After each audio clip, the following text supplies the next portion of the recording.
Before we get to Channing Frye, we of course pose the interesting question: what is LeBron James' son's middle name? Is he named after one of LeBron's teammates? No, I wish. Okay. LeBron, Raymond James Jr. So exactly the same as LeBron with the junior. Oh, so he has the same middle name. Same middle name, same everything. Goes by Bronny, of course. Oh. Is that part of the rules of being junior, senior? It is. You gotta Wait, you have the same middle name? go all the way through? My dad, I have the same middle name. Oh. It's like Clay Matthews. He's not Clay Matthews III because I think he has a different middle name than his father or something like that. I know somebody, and she has 3 daughters, and they all 3 have the same middle name. Marie. Yeah. And I went, why is that? And she said, I like the name. So they're all 3 their middle name. Yes, Todd. That was like that scene in Goodfellas. Everybody was called Pete, Paulie, and Marie. Channing Frye, Turner Sports NBA analyst, won a championship with the Cavaliers, co-hosts a road tripping podcast. How are you? I'm good. Good. Life is good. I'm in Oregon and it's sunny, so can't be mad. Whoa. Okay. Well, this time of the year, it's beautiful there in Portland. Beautiful. Living in Narnia right now. I live in a forest. Amazing. Okay. Help me understand what LeBron is saying, where he calls Kyrie the most talented player, gifted player who's ever played the game. What exactly does that mean to you? You know what? It's easier to explain like this. When I work on moves, I have to imagine what I'm gonna do in the game, or when I get in the game, I predetermine he's running at me, I'm gonna dribble and then shoot and do this. Imagine Kyrie's mind works like the Matrix, where things work slower, and he's no matter what move or what direction you think he might be going in, he's able to just take the ball and put it anywhere he wants around him.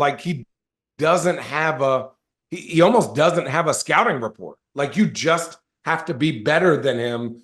And I remember one time he was hurt, and then people were the guys that were coming off the bench. He was like, well, let me play all you guys one-on-one. It was almost embarrassing.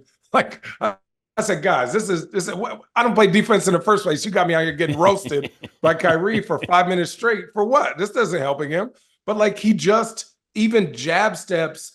And I don't think anybody puts 2 and 2 together. He's meticulous about the details, which allows him to play the game freedom of thought. So everything is reactionary, and that is rare. I don't know anybody else who plays like that. Somebody's like, well, I don't like going left, or I don't like going right. He doesn't have that thing, right? So you're co-signing on what LeBron is saying. He's the most gifted player in the history of the game. Damn. Okay, I would say he's up there, but I've also played with Vince Carter. So, we talk about, because Kyrie is amazing when it comes to skill, but when you put skill and athleticism together, Bron is up there. Yeah. Vince Carter's up there. See, I put Steph Curry up there. I think Steph, he's not a jumper. He's not physical. Right. He's not fast. He's got to have a good handle to create separation. He can get to the hoop. Right. I mean, what he does to me is far more interesting than what Kyrie. Now, Kyrie in traffic is wonderful. But right. Steph, every time down the floor, his ability to still be able to shoot with range, and everybody knows that, they got to stop you. I think what's nice about Kyrie, that's different than Steph, is his system, the way he's been successful is he throws the ball to somebody else, runs, and then when he gets it, you're moving. Where Kyrie says, I don't need to play, and anybody in front of him, whether you're his matchup, the best defender, the center, he just goes, it's me and you, and I'm going to get by you 9 out of 10 times. Okay. That's the difference. But I do. Steph is, I have nothing to say, man. Steph is special. But what about Michael Jordan? Because if I'm going to take the totality of a basketball player, yeah, first team, all defensive, 9 years, and put him at the other end as well. Damn. So is anybody more gifted than Michael? So I didn't play against Michael. Obviously, I watched him as a kid. You would say Michael. If we're going to go there, then I'd say Kobe Bryant. Like Was Kobe? and I tell this. Yeah, but Kobe wasn't the defender that Mike was. When he wanted to. Yeah. But you're right. He wasn't. But I would just still say he was when he wanted to. But yeah, I mean, we could put Michael up there. I'm not arguing. Like Michael is 1A, 1B, greatest player of all time. So Would you take LeBron over Mike? who else is on my team? You're starting That's a your big team. question. No, you're starting your team. Start a team? Yeah. Nah, I'd have to take Michael Jordan. Okay. I'd have to take Michael Jordan. That's my guy, but I'd have to take Michael Jordan because I could build around that. Can you take us back in the huddle, if you remember, when you're lining up that last shot when the Cavs are playing Golden State, and Kyrie's going to take that shot? Yeah. But was that by design that Kyrie was going to take that shot? Hell yes, it was. Hell yes, it was. So if you watch the film, Golden State's defense was immaculate just the whole year.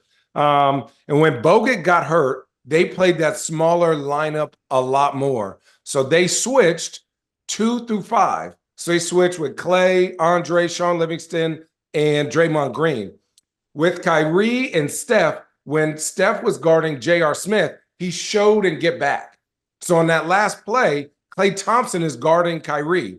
We knew on that show, if you're showing, that's not the matchup that you want. Whether that's true or not, that was the call that we went to. So we said, get Kyrie on to Steph.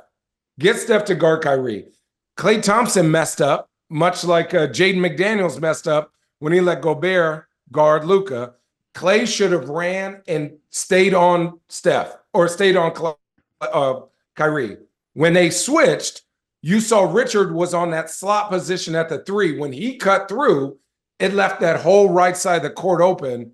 And that's really what caused Kyrie to be able to go because Steph was doing this. And when he looked around, he saw that there was no help other than in that corner. And that's when Kyrie went to his bag and, history's history. But, I mean, listen, whether it was Clay or Steph or Jesus himself, I don't know if anybody was going to guard that kid at that time.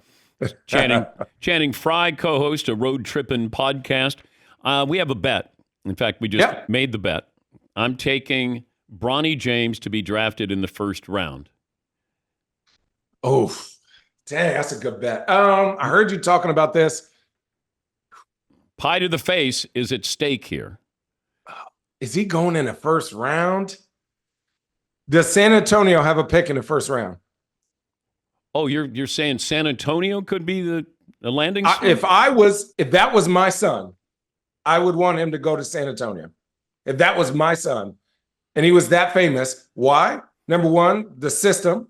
He's not in a big city. And 2, you are literally getting ready to play with the face of the league, Victor Wembanyama. So I'm not thinking about this year or next year. I'm thinking about the next 10 to 15 years. Who do you want to be around? And to me, that's Victor Wembanyama. All right, Paulie, do the Spurs have a first-round draft pick? They do, but it's the 4th overall pick. That won't happen. Nah. They have the No, second round. and they have the Second 5th pick of round 2. Okay. Okay. Second round. Okay. San Well, second Antonio. round. Okay. Why would you not? If you're a guard, who do you want to play with? Oh, I agree. And he could use a point guard because he didn't have one his rookie year. And he could shoot. He needs a point guard, needs somebody who could shoot. Do you think LeBron would be upset with either the Spurs or the Lakers if his son goes there? No.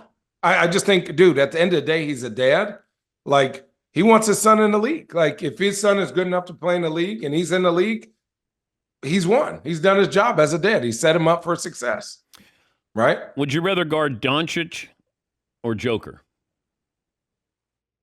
Ooh. I've guarded young Joker and young Luka, and both of them were a problem. Oh, that's a good question. I would probably say Joker because at the end of the day, he's a pass-first guy, which sounds crazy. But Luka has that mother effer in him where if somebody on the stands talks, he's looking at you and you're like, I didn't say nothing. Now you got to get barbecued, right? Like, that's the problem. Wait, that's why somebody would yell at Luka and then he would take it out on you? Yeah, like, there are certain players like that. But Luka, the guy sitting in the front row, at the Minnesota thing was waving, stop being a baby. Luka said, "Oh, you talking to me?" Okay, he looked at Anthony Edwards, he looked at Jaden McDaniels, he looked at Minnesota, said it's over for y'all, and gave him 20 in the first quarter. Like, you just gotta. I think Boston should clap for Luka as he was on the Celtics. Maybe that will help. But who did you like? Are you surprised that Joker has won 3 MVPs, or surprised that Luka is leading the NBA in scoring? Like, either one of you surprise you? No, dude. So you thought they were both going to be great? I thought they'd be great. I didn't know he'd win 3 MVPs. Okay. Right. And I got to give credit to the Denver Nuggets for seeing that through the Taco Bell commercial when he got drafted. But like, they've built a team of stability around him to be successful. Right. So Mike Malone's been a coach, 9 years. They've added Jamal Murray. They've added exactly the pieces he needed. And we don't talk about the Aaron Gordon trade or whatever that was enough, because it allowed Jokic to not get double teamed. You can't double team him when he has that lob threat right there. And to me, you got to give credit for taking a talent. He's talented and he's amazing, but you've also built him up to say, hey, we're going to build our system around you because you're unstoppable. And he's qualified for that. But Luka, we knew what Luka was a long time ago. He's just now in shape this year. Lord have mercy. It took him 6 years, but he's now in shape. Any downside to Porzingis coming back into the lineup? Downside? No. I think we have to be very unjudgmental about his first couple games. My man has not played basketball. He's played against his teammates. Nobody gives a crap about that. You have not played in the NBA Finals. The speed of the NBA Finals is crazy, right? Like, even for me, it was so funny. We were sitting after the Eastern Conference Finals. We cooked the Toronto Raptors, and then we got beat by the Warriors the first game. I got in at the end. I looked at my teammates. I said, yeah, this is moving a little too fast for the big fella. Y'all go ahead and play. Like, he's going to have to pick it up. And, honestly, they're going to go at him. They're going to go at him. They're going to go at Al Horford, because if he's up front guarding the screens, they're going to test his conditioning. So is he going to guard? Are they going to switch Luka on the KP? Now, if he gets downhill, who's blocking that lob threat? Yeah. That's where the game is. So to me, he's going to have to be in crazy good defensive shape. And then I don't know if he has to win his matchup versus Derek Lively or PJ Washington for them to have a chance. I've been saying that Al Horford is going to be a Hall of Famer when it's all said and done. Oof. Now I got to factor in Florida, where he won 2 national titles. Totally. So it's Basketball Hall of Fame? Yes, it is. Is Al Horford going to be in the Basketball Hall of Fame? Not before Kevin Love. Kevin Love, a Hall of Famer. Oh, yeah, stop. Yes. Oh, for sure. Okay. That's a for sure. And that's my boy, but he is for sure. So if Kevin Love gets in, I'm 50-50 on Al Horford. If he wins this year, I think for sure. I think he's won enough.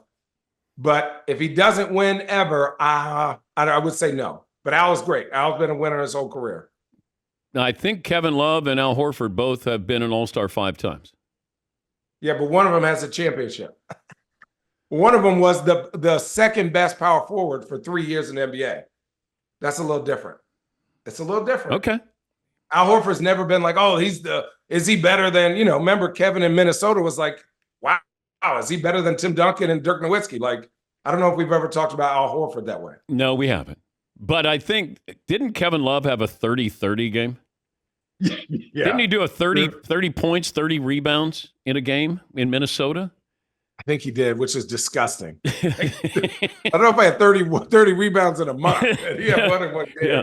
But I remember Paulie and I, what was it, Paulie? Kevin Love, November 12, 2010, 31-31 in the game against the Knicks. Damn.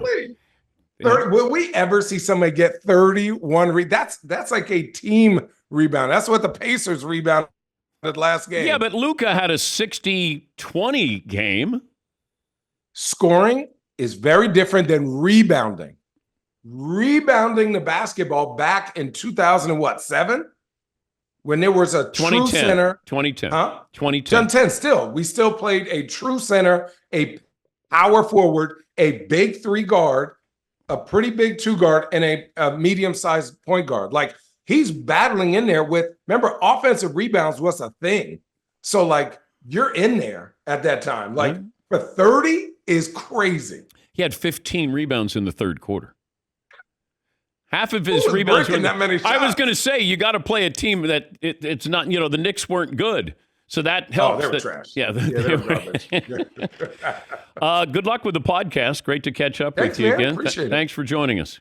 Of course. Thank you. That's Channing Frye, Turner Sports analyst and co-host of Road Trippin' podcast. Take a break. Last call for phone calls, what we learned, what's in store tomorrow after this.